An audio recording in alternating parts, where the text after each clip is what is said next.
नमस्कार, प्रणाम, आदाब, सत श्री अकाल। मैं हूं आपका दोस्त, आपका मित्र, आपका भाई प्रतीक दुबे। मैं भी सुपरस्टार ऑनलाइन टैलेंट हंट में मैं स्टोरी टेलिंग के लिए फाइनल राउंड का प्रतिभागी हूं। मेरे कहानी का शीर्षक है बुरी आदतें।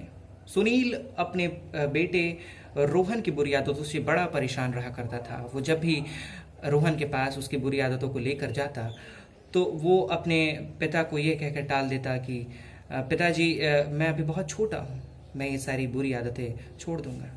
पर वो कभी भी अपनी बुरी आदतों को छोड़ने का प्रयत्न नहीं करता था।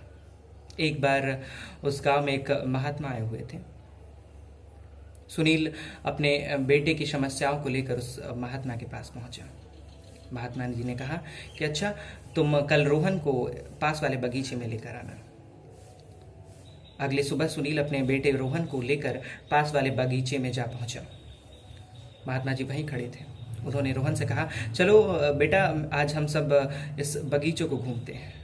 वो लोग घूमना शुरू किए तो महात्मा जी ने कहा, रोहन, क्या तुम इस पौधे को उखाड़ सकते हो? रोहन को तो जैसे इन सब सारी चीज़ों में बड़ा मज़ा आता था। वो झट से गया और उस पौधे को उखाड़ फेंका।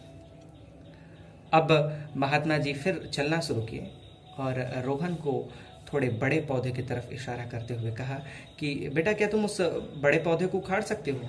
वो दौड़ के गया और थोड़ी बहुत मशक्कत की, फिर भी फिर उसने उस पौधे को उखाड़ फेंका। फिर महात्मा जी खुश हुए और बोले, चलो आगे चलते हैं। वो फिर चलते चलते चलते आगे बढ़े और उन्होंने एक बड़े पेड़ की तरफ इशारा करते हुए कहा, क्या बेटा तुम इस बड़े पेड़ को उखाड़ सकते हो? रोहन झट से दौड़ के गया और उस बड़े पेड़ को उखाड़ने की सारी प्रयत्न की, बहुत सारी कोशिशें की, लेकिन वो बड़ा पेड़ उखड़ा ही नहीं। वो निराश होकर वापस लौटा और महात्मा से कहा कि महात्मा जी, ये पेड़ बहुत बड़ा है, ये मुझसे नहीं उखड़ पाएगा।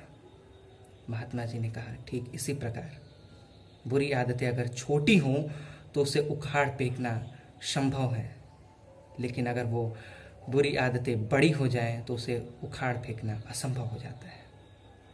रोहन सब कुछ समझ गया था और उसने ये निश्चय किया कि अब से मैं बुरी आदतों को संजोऊंगा नहीं, मैं उसे तुरंत उखाड़ फेंकूंगा। हमें भी इस सीख को हमेशा बरकरार रखनी चाहिए। बहुत बहुत धन्यवाद।